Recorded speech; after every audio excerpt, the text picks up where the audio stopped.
All right, definitely got cut off. Anyway, if you have a lot of money, you can save a sample of hair or tissue from your pet and send it off to this lab. And when your pet dies, they'll clone you a new one. But there are problems with this. Aside from all the health problems and the shortened lifespan, your new pet won't be the same as the old one. First of all, personality. It isn't completely dictated by genes.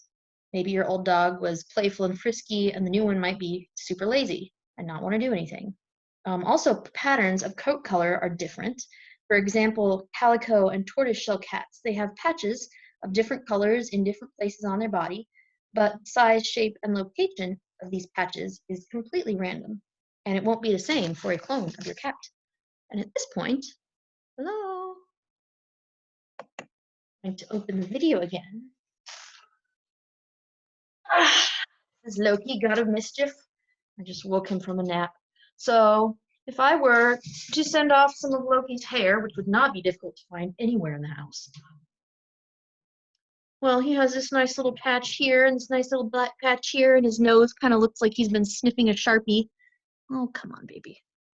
But the new cat might not look like it was sniffing a Sharpie, and who knows, maybe his black patches will be right here and his ears will be white. Hmm. All right, then. Don't do that for science. He gets what he wants. He's the king around here. All right, come on. There we go. All right, so here is how an animal is cloned. The technique is called somatic cell nuclear transfer, or SCNT. Sometimes it's just called nuclear transplantation. What you do is you take an egg cell and you take this tiny, tiny, tiny little needle pipette and just suck out the nucleus. Then you insert a nucleus from an adult donor cell. So if we were cloning Loki, then they would just take an egg, they would take out the nucleus of that egg, and they would take a nucleus from one of his cells and stick it in there. The nucleus from his cell would be in there and it would grow in a culture to produce a blastocyst. A blastocyst is an early embryo. It's just basically a hollow sphere made of cells that have, divided and divided from the original cell. And then at that point, the blastocyst would be implanted in a surrogate mother. Obviously, for a cat, they would not implant it in a sheep. It would usually generally be a surrogate mother of the same species. And 5, a clone of the donor is born. How exciting. But here's the thing. So, oh my God. Oh, yeah. Okay, so there's this frog. It was called the gastric rooting frog. And I wish I could find a picture to show you. I should have, but you can Google it. This frog would incubate its eggs and its babies in its stomach, and it just wouldn't eat for the entire gestation period. And then when the babies were ready, it would just vomit them up, and they would just come right out of its gullet. And so, as you can imagine, this is not a very effective reproductive strategy. And so the frog went extinct. But somehow somebody had a sample of the tissue from that frog, and they were able to take the DNA from that frog and use this technique. They implanted it in a frog, a female frog of a similar species, and they made some gastric rooting frogs. I'm not sure what happened to those. I wonder if they released them into the wild. If they did, they probably didn't last long. That's a very ineffective reproductive strategy, man. Can you imagine vomiting up your own children? Oh God, it's not. Moving on.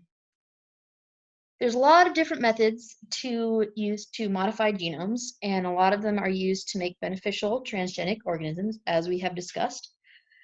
The CRISPR-Cas9 technology, remember we were talking about that earlier, it can be used to insert any gene you want into a pre-existing genome. Could potentially be used for gene therapy, but also there's a lot of ethical concerns.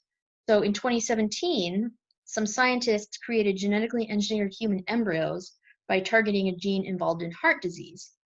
But the embryos were never implanted into a human, and this raised a lot of ethical concerns that going any farther down this path of research could lead to designer babies. If anybody's ever seen the movie Gattaca, It's all about a world where people are genetically engineered.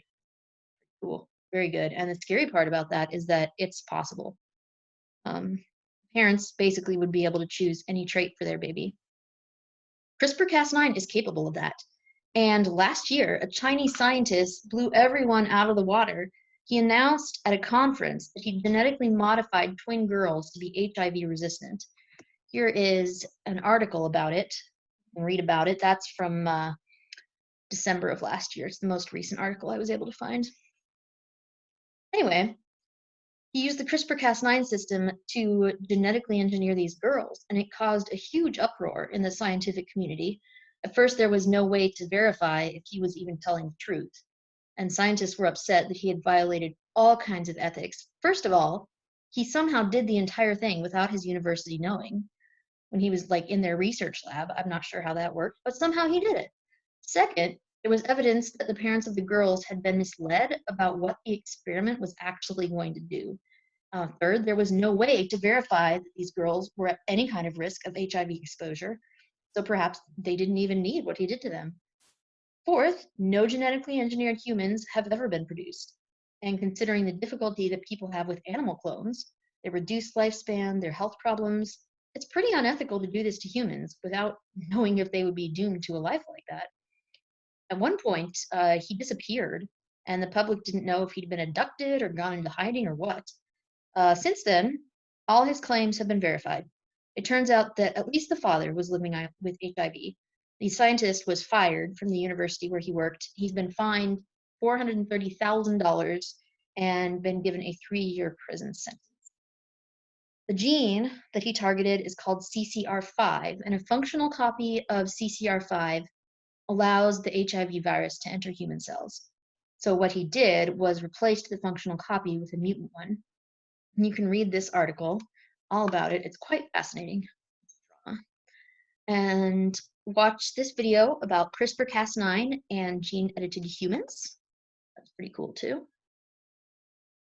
And here's the answers to check yourself. The enzyme used to join restriction fragments is DNA ligase. Gel electrophoresis separates DNA fragments according to their size, also their length, remember, because different sizes are different lengths. DNA molecules closest to the bottom are the smallest, and closest to the top are the largest, because larger ones, longer ones, move slowly, and short ones, which are small ones, move quickly. The daddy is baby number 1, and you figure this out by lining up. Okay, so we know that the daddy is daddy number 1. Did I say that daddy was the baby number 1? How embarrassing. Anyway, so let's take a look at this band. The mom doesn't have it, so it must be from the dad. So we know it's number 1 or number 2. That's from mom. What about these guys here? Oh, there we go. Daddy number 1.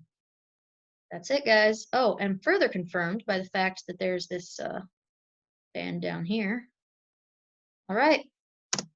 Go ahead and take the quiz, and don't forget to do the lab. Bye.